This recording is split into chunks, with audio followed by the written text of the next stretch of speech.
What's up, Bills Mafia? I got 5 bold predictions for this Buffalo Bills offense heading into 2023. But before we get to that, let's get to that intro. This is PZ Music.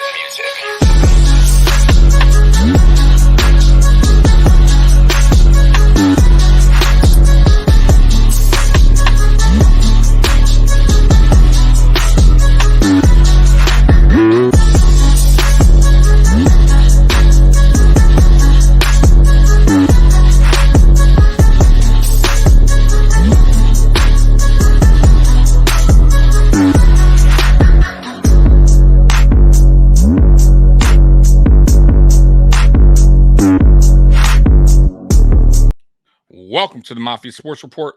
Please like, subscribe, hit that notification bell because I always forget to tell you. Well, Bills Mafia, I got 5 bold predictions for this Buffalo Bills offense heading into the 2023 NFL season, and I got a bonus one at the end as well. So, once again, I want to give a special shout out to Bills Wire for creating this article. So, let's get this thing started. All right. The 2023 NFL season is an important one for the Buffalo Bills offense and the team following 2 consecutive division round postseason exits. But with the replenished roster and high expectations, what might this year bowl for players on the Bills offense and the improved position groups collectively? Let's think boldly. First up, Josh Allen finishes top 5 in passing yards.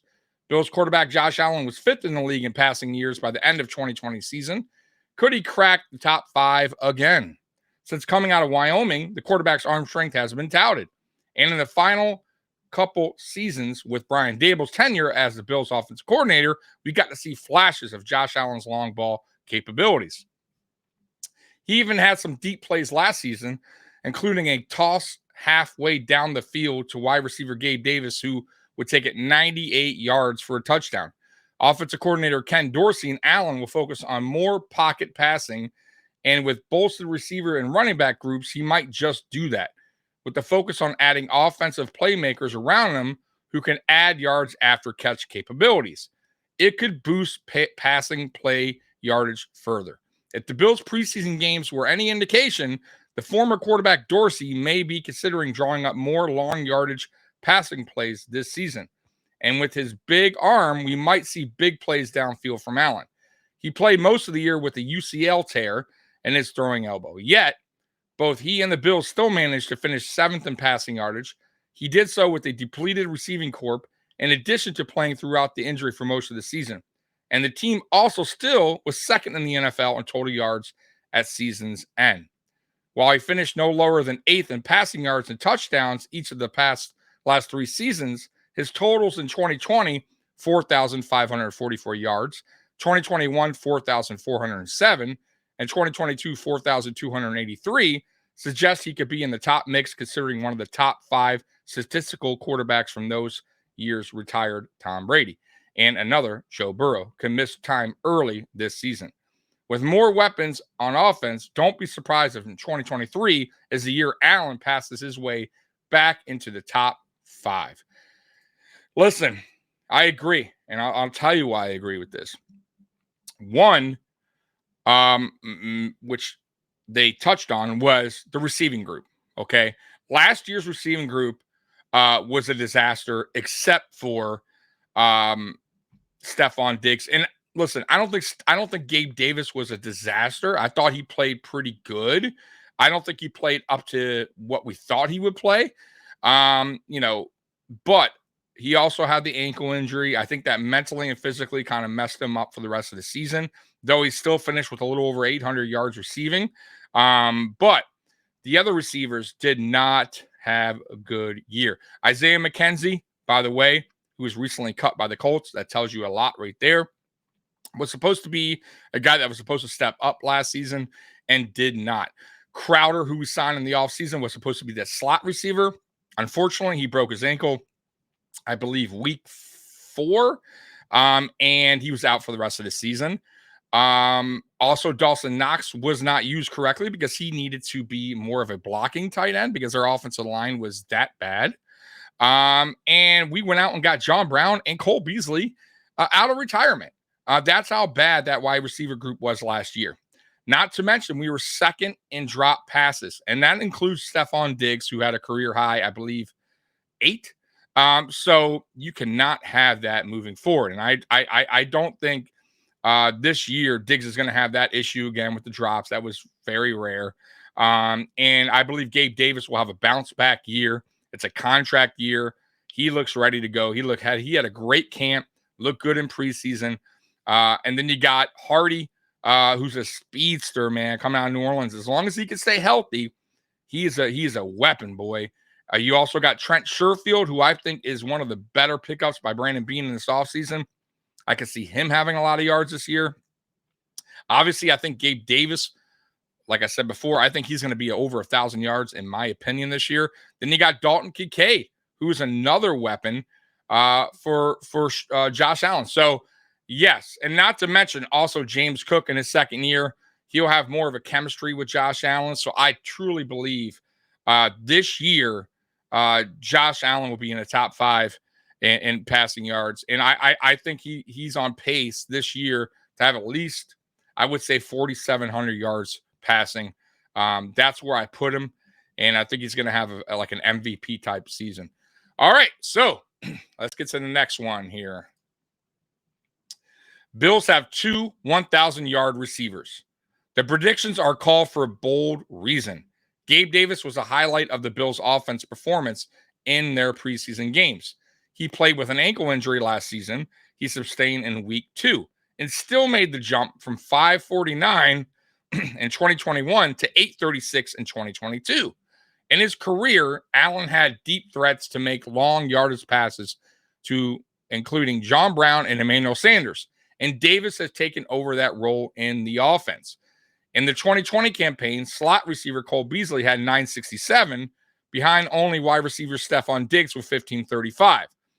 As the team has sought to replace Beasley's productivity, and since it's possibility a healthy Davis takes a step as wide receiver 2, he was expected to last year to provide Josh Allen with a reliable second target. This could be his best year yet as a pro. Diggs has averaged over 1,000 yards every season since 2018. With the surplus of weapons that GM Brandon Beane has added behind Diggs, Davis, and tight end Dawson Knox, and the mismatches that more 2 tight end sets with rookie tight end Dalton Kincaid can create, the passing game could open up for the Bills' top receivers, creating more opportunities and yards gained. Listen, I just said it. I think Gabe Davis finally gets over 1,000 yards in his career for a season this year. I think Bills Mafia has been a little bit too rough on Gabe Davis, in my opinion. Listen, he's a 3rd-round pick a while back. I don't know if anyone expected Gabe Davis to be 1,000-yard receiver for this team. If you did, you're probably lying, because I didn't hear that coming out of his rookie year. I just think, listen, Gabe Davis is one of those guys who he's a hard worker. He works hard, busts his ass in the offseason. And last year was one of those things where his number got called. He was wide receiver 2. And unfortunately for him, he suffered the ankle injury that mentally kind of messed him up. And hopefully, this year he stays healthy and he could produce the way we thought he could in 2022. The one thing I will say about Gabe Davis is he needs to correct the drop passes. But this so far in camp and preseason, he seems to have fixed that issue. We will see when the regular season begins, but he needs to drop that drop percentage big time, because I believe he was one of the worst in the NFL last year in drop percentage. So he needs to correct that, heading into the season. But if he does correct that, he could be 1,000-yard receiver, in my opinion. And not to mention, it is a contract year, so he's going to be looking to ball out. Okay. And so, yeah. And by the way, on a quick note, we haven't had 2 1,000-yard receivers in a single season since 2002. Eric Moulds, Peerless Price did it, and Drew Bledsoe was the quarterback at that time. Eric Moulds had 1,275, I believe, and Peerless Price had, I think, 1,225 or 1,200, something like that. So that just goes to show you it's not easy. Not easy to have two 1,000-yard receivers on the team, clearly, because we haven't had it since 2002. Now, we came close with Cole Beasley, but hey, close only counts in what? Horseshoes, right? So, and hand grenades, right? So, I think we get it done this season. I do. And I also think Gabe Davis could be more of a, route runner, instead of just going always deep, which we've been using him for the past 2 seasons, in my opinion. So I think more plays will open up for Gabe Davis this year now that he's more, he's not just considered a deep threat kind of guy. All right, next up, James Cook has a breakout season. All right, when the Bills used Devin Singletary as their primary back in his rookie season and in the final season with the team, he excelled in their offense. Singletary had 775 rushing yards in his first year and only started 8 of the played in 12 games he played in. Had Singletary played all 16 games, he could have logged 1,000+ yards in his rookie season. With Singletary departed via free agency and Cook poised to assume RB1 duties, the second-year back could see even greater productivity in that role should he remain healthy and play in the majority of the Bills' games. Cook was third on the team with 507 rushing yards in his first season, behind quarterback Josh Allen 762 and Singletary 819. With Allen looking to pass more and run less, Cook could have a strong performance in 2023. I agree. But it depends how many carries he gets, because you got to remember, you also added Damian Harris. You also added Latavius Murray. That could take some carries away from James Cook. And right now, until I see it, the Bills don't like to use the running backs more than, how do I put this? They don't have a running back to have over 200 carries in a season since Shady McCoy, meaning they don't run a lot. And we all know this, right? Now, could that change because the offensive line has improved and we have additions like Connor McGovern, O'Cyrus Torrance, who are maulers and can open lanes for James Cook? Yeah, sure. But I got to see it, right? So that being said, I do think James Cook will have a breakout year for him. I do. Because I think he'll be involved in the passing game as well. I don't think he'll reach 1,000 yards, though. I think he'll still have under 200 carries, probably about 185 to 190 carries is what I'm guessing.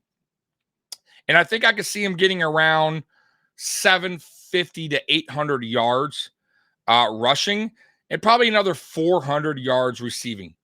300 to 400. That's where I see him. So he's going to definitely tack up over 1,000 yards total yards, which is a good season. Listen, you can't knock that, and that will be his best season, obviously, because he was a rookie last year. So yeah, I think he'll have a breakout year, no doubt about that. All right, next up, rookie guard O'Cyrus Torrance starts. Yeah, come on. One of the brightest spots of training camp has been second-round pick O'Cyrus Torrance, who plugged into the Bills' offense line and appears to be ready to play at the pro level. Time will tell how he handles opposing defenses in regular season play, but he appears to have the momentum to start at right guard in the line rotation. The guard played with the offense starters during their opening 12-play, 72-yard scoring drive against the Chicago Bears and the team's third and final preseason game. Don't be surprised to see him starting with them again in week 1 against the Jets in New Jersey. Listen, guys, yeah, he's going. I can't believe they even are questioning if he's going to start at right guard. Listen, if he doesn't start at right guard in week 1, I'm going to raise hell on here. That would be the biggest mistake of Sean McDermott's career as a head coach for the Buffalo Bills. Huge mistake if O'Cyrus Torrance isn't your right guard starting week 1. And listen, they kind of really messed it up a little bit in the article because O'Cyrus Torrance, not only did he get the start against Chicago in week 3, he got it in week 2, he got it in week 1. He was a starting right guard every single game of the preseason So that just tells me right there. And by the way, too, he had a lot of snap counts. So that just tells me right there they were testing him. They were leaving him in there a little bit longer than the other offensive lineman to see what this dude is all about. And not only did he show them what he's all about, but I think he excelled their expectations. And I think he was probably the best offensive lineman we had out there, period. And I'm talking over Dion Dawkins.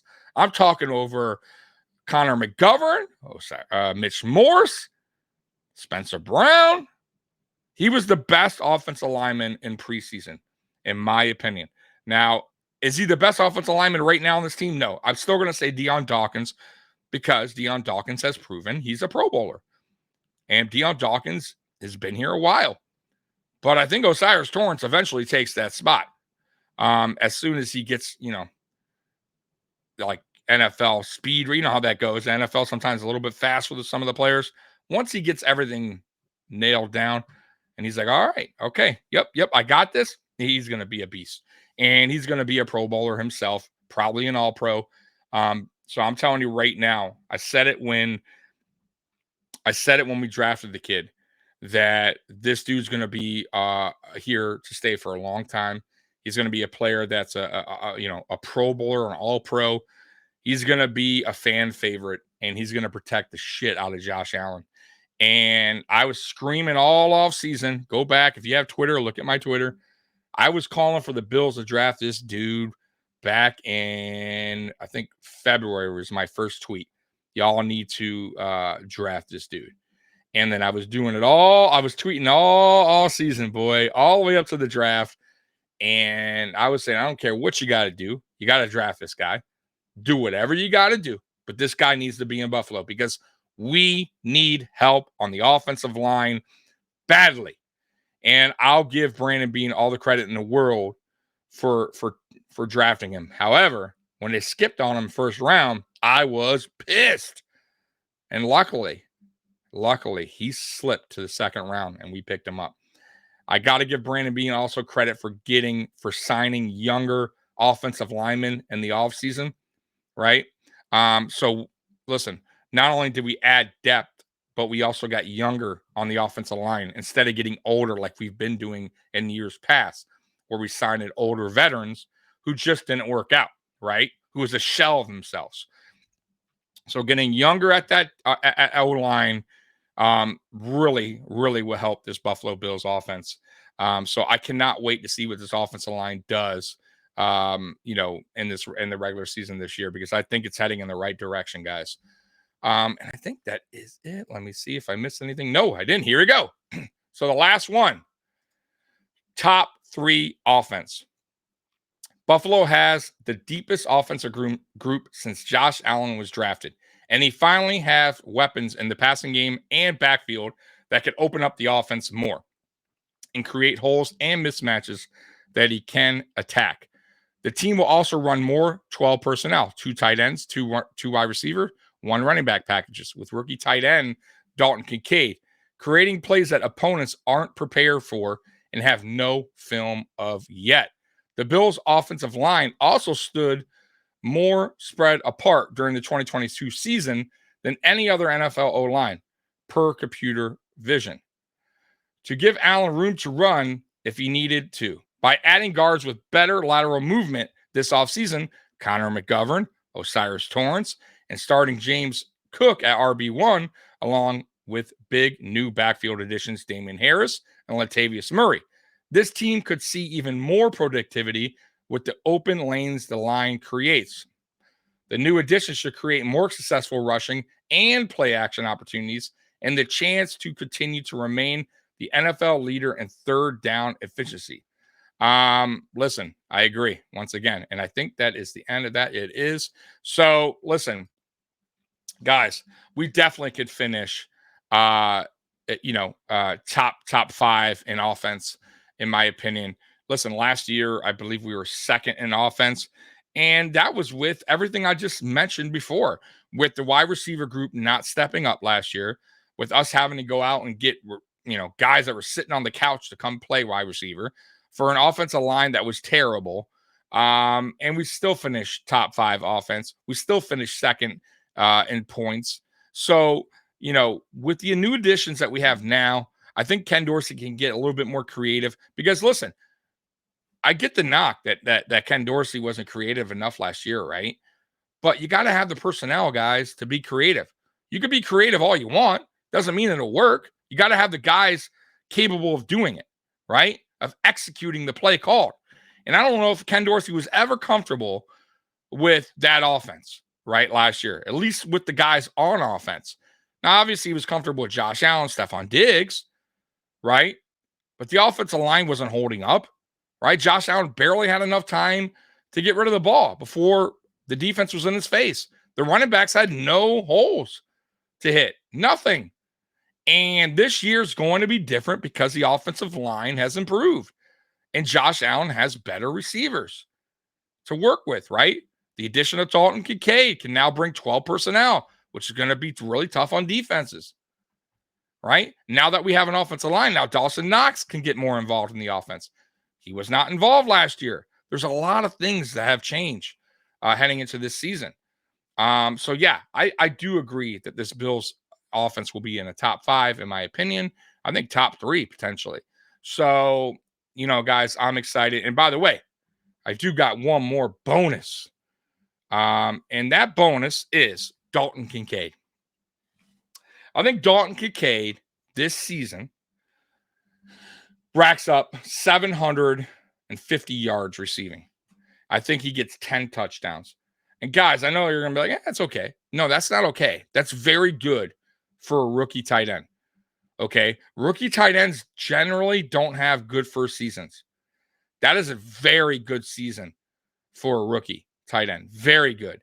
And if he can rack up 10 touchdowns and 750 yards, I'll take it all day long. And you got to remember, too, Josh Allen has a ton of weapons. So it's not like Dalton Kincaid is coming to a bad team and he's the only weapon out there. Fine, then I would get it. Yeah, he should get more yards. But you got a lot. Listen, I think Josh Allen has so many people to go to, so many weapons. I mean, I named them all earlier, right? Diggs, Davis, Trent Sherfield, right? Dalton Kincaid, Dawson Knox, Hardy. The list goes on and on and on and on. And when maybe if Khalil Shakir plays this year, you can add him in as well. So there's just and then James Cook as far as receiving as well. I mean, he has weapons galore on this offense. So I think Josh Allen's going to love it this year. He's going to have a lot of guys to choose from wherever he wants to throw the ball to. He's going to have more time in the pocket to go through his reads. Listen, guys, it's going to be a much better offense, in my opinion. And that's scary considering, like I said, we were top 5 offense, second in scoring last year. And you're telling me this offense can be even better, that Ken Dorsey can now be a little bit more creative? Man, that's scary, y'all. So, man, I cannot wait for this season to start. It starts in what? 5 days? I mean, my God. So, anyways, guys, Bills Mafia, I love you. And listen, put in the comments section who you got. What is your bold prediction for this Buffalo Bills offense, not defense? I'll do a defense probably tomorrow, but what's your bold prediction on offense for this Buffalo Bills team heading into the 2023 NFL season? Comment below. I want to know. Anyways, Bills Mafia. Oh, by the way, real quick too, man, look at things are just coming. Y'all know, and if you don't know, I'm telling you now, that I started up a membership page for Mafia Sports Report. It's $4.99 a month. You don't have to do it, obviously, but if you want to do it to help support the channel, please do. It would help, man. Trust me, guys. It would help me a lot. I've been listen, this off season, I've been putting content out like crazy. I'm trying to get this channel to be your go-to Buffalo Bills channel. And I know there's a ton of them. I get it. I get there's Cover One. I get that there's Buffalo Plus and Buffalo Fanatics. And trust me, there's a lot of great content out there. Buffalo Rumblings. I mean, and I'm friends with a lot of these guys. I get it. But I'm trying to be your go-to source, man. I'm trying to be your first play of the day, right? And man, it would really help honestly, if you guys did that membership. And I'm also doing, this year I'll also be doing, videos just for members, members only. And obviously, I'm going to be doing some videos as well that they get to see first before I make public. And then also, like I said, it just helps support the channel, guys, and gets this channel better, man. But anyways, guys, Bills Mafia, I love you. And as always, go Bills. I'm out of here. Peace.